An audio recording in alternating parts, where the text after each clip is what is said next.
கர்த்தருக்குள் பிரியமானவர்களே, August 4 எலின் G white அம்மையார் அவர்களுடைய மாரநாதா புத்தகம், பக்கம் 431.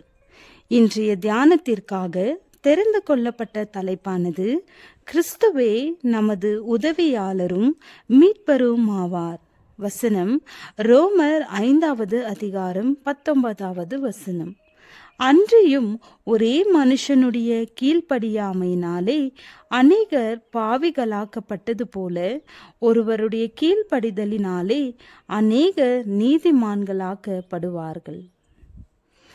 விழுந்து போன மனிதன் தனது மானிட சக்தியால் சாத்தானை மேற்கொள்ள முடியாததினால் மானிட வல்லமையும் தெய்வீக வல்லமையும் ஒருங்கே இணைந்த கிறிஸ்து இதை கொண்டு பரலோக ராஜரீக மன்றங்களில் அவனுக்கு உதவி செய்ய வந்தார்.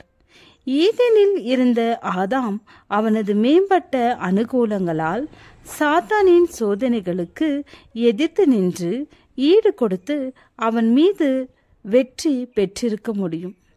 விலகைக்கு பின் ஆதாம் ஏதேனின்று வெளியேற்றப்பட்டு தேவனின் அன்பினின்றும் வெளிச்சத்தினின்றும் விலகிய நிலையில் அவனது சொந்த சக்தியினால் சாத்தானின் சோதனைகளை எதிர்த்து நிற்பது முடியாத காரியம் என்பதும் கிறிஸ்துவிற்கு தெரியும்.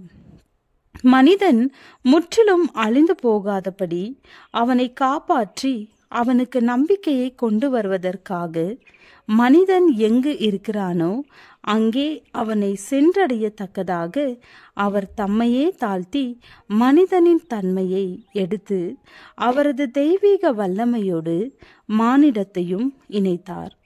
விழுந்து போன ஆதாமின் குமாரர்களுக்கும் குமாரத்திகளுக்கும் அவர்கள் தங்களுக்காக பெற்றுக்கொள்ளக்கூடாத சக்தியை அவரது நாமத்தினாலே சாத்தானின் சோதனைகளை அவர்கள் மேற்கொள்ளத்தக்கதாக அவர்களுக்கு அவர் பெற்று கொடுக்கிறார். ஆதாமும் ஏவாளும் ஈதேன் தோட்டத்திலே மிகவும் சாதகமான சூழ்நிலையில் வைக்கப்பட்டிருந்தார்கள். அவர்கள் பாவத்தின் ஆக்கினை தீர்ப்பில்லாதவர்களாக அங்கிருந்தார்கள். அவர்கள் உலகில் வாழ்வதற்கு ஆரம்பத்தை கொடுத்தவர் அவர்களது ஆசிரியராக இருந்தார். ஆனால் தந்திரமுள்ள எதிராளியின் சோதனைகளுக்கும் வல்லமைகளுக்கும் அடியில் அவர்கள் விழுந்து போனார்கள்.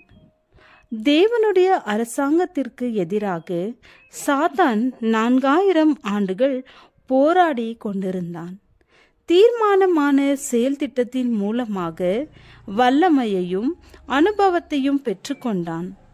ஏதேனில் இருந்த ஆதாமை போல் விழுந்து போன மனிதர்களுக்கு சாதகமான சூழ்நிலைகள் இல்லை. 4000 ஆண்டுகள் தேவனை விட்டு பிரிக்கப்பட்டவர்களாக வாழ்ந்து கொண்டிருந்தார்கள். புரிந்து கொள்ளும் ஞானம், சாத்தானின் சோதனைகளை எதிர்க்கும் வல்லமை ஆகியவை இந்த பூமியிலே சாத்தான் வெற்றியோடு ஆளுகை செய்வதாக தோன்றும் வரை குறைந்து கொண்டே போய்விட்டது. இன்சுவை கவர்ச்சி, இச்சை, உலகப்பற்று, துணிகரமான பாவங்கள் ஆகிய தீமையின் மாபெரும் பிரிவுகள் ஆகும். இவைகளினின்று அனைத்து வகையான கேடுபாடுகளும் வளர்ந்தன. நமது ஜீவியங்கள் ஒரு கடுமையான சிக்கலில் இருப்பது போன்று தோன்றலாம். ஆனால் தலைமை ஊழியக்காரராகிய அவரிடம் ஒப்படைப்போமானால் அவருடைய சொந்த மகிமைக்கு ஏற்றதான வாழ்க்கை, குணம் ஆகியவைகளை கொண்டு வருவார். அந்த குணமானது, அதாவது கிறிஸ்துவின் மகிமையை வெளிப்படுத்துகிற குணம், தேவனுடைய பரலோகத்திலே ஏற்றுக்கொள்ளப்படும். விசுவாசத்தினாலே தேவனுடைய கட்டளைகளை கை கொள்ளுகிற அனைவரும் ஆதாம் தன்னுடைய மீறுதலிற்கு முன்பாக வாழ்ந்திருந்த அந்த பாவமற்ற நிலையை அடைவார்கள். ஜெபம்.